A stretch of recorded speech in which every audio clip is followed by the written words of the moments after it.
Most people assume this case collapses immediately. Foreign leader, drug trafficking allegations, international law. So the instinct is simple. Immunity shuts it down. I'm not convinced that's how a federal judge sees it. By the end of this video, I'll explain why. Now the fact. The U.S. alleges that Venezuelan officials enabled large-scale cocaine trafficking into the U.S., framing it as narco-terrorism. The theory isn't rogue crime, it's that trafficking was facilitated at the highest levels of power. That immediately raises the immunity question. And at first glance, it looks like a strong defense. Prosecutors would make three main arguments. Since 2019, the United States has not recognized Nicolas Maduro as Venezuela's legitimate president. The government cites elections that were widely criticized as fraudulent. More than 50 countries took the same position, including Canada, the United Kingdom, Germany, France, Spain, and many Latin American nations. Under U.S. law, courts defer to the executive branch on recognition. If the president says you're not the head of state,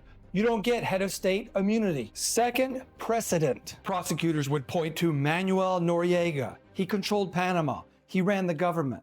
But the U.S. never recognized him as a legitimate head of state. When he claimed immunity in a U.S. drug trafficking case, courts rejected it, and the prosecution moved forward. Third, conduct. Drug trafficking is not a legitimate act of government. Even when state actors are involved, trafficking narcotics for profit looks like personal criminal enterprise, not sovereign policy. Taken together, no recognition, controlling precedent, and conduct courts have treated as criminal, not official. The defense would push back with a reasonable argument. They'd argue recognition should not be decisive.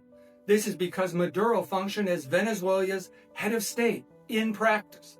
Immunity, they'd argue, exists to prevent domestic courts, here in the U.S., from judging foreign, sovereign conduct, not to reward political recognition choices. They warn that allowing this case to proceed risks turning criminal law into foreign policy, and that concern is real. Now, the cross-examination. In U.S. practice, immunity is not self-proclaimed. It flows from executive recognition. And when the executive branch says someone is not the head of state, courts almost always follow.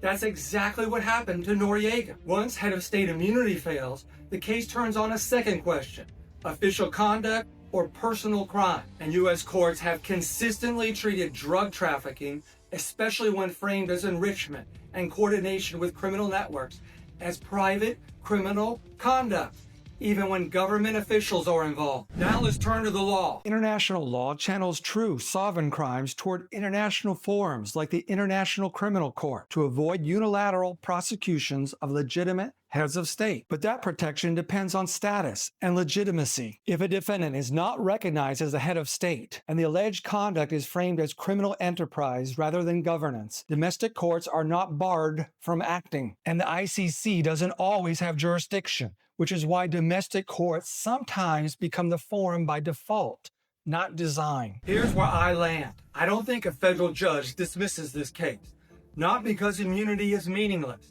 but because this defendant likely cannot claim it. No recognition, clear Noriega precedent, and conduct courts have historically treated as criminal, not sovereign. That's enough to survive a motion to dismiss. This doesn't guarantee a conviction. It doesn't mean the evidence is airtight. It means the case can go forward. And that's the real significance. Not guilt or innocence, but where U.S. courts draw the line when recognition, legitimacy, and criminal conduct collide. Thanks for watching. If this breakdown helped, hit like and subscribe. It really does help the channel grow.